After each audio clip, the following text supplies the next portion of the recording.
দর্শক, জুলাই সনদ নিয়ে অনেক কথা হয়েছে, অনেক কথা এখনো হচ্ছে। রাজনৈতিক দলগুলোর মধ্যে সমঝোতার অভাব দেখা দিয়েছে এবং জুলাই সনদকে কেন্দ্র করেই রাজনৈতিক পরিবেশে একটা ফাটল তৈরি হয়ে গেছে। ইতিমধ্যেই ঘটনাগুলো ঘটে গেছে এবং জুলাই সনদ বাস্তবায়ন কিভাবে হবে সেই প্রশ্নটাও অমীমাংসিত থেকে যাচ্ছে।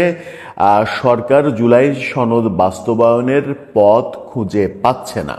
অর্থাৎ শেষ পর্যন্ত যেটা দাঁড়াচ্ছে সেটা হচ্ছে জুলাই সনদ আদতেও বাস্তবায়িত হচ্ছে না, এমনটাই মনে হচ্ছে।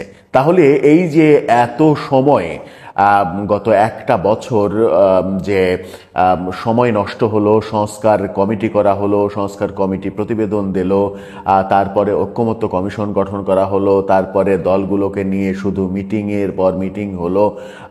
বিএনপির এক নেতা অবশ্য মন্তব্যও করেছেন যে ওখানে আলোচনার চাইতে খাওয়া দাওয়া বেশি হয়। তাহলে কি এই ব্যাপারগুলো শুধুমাত্র সবাই মিলে একটু পিকনিক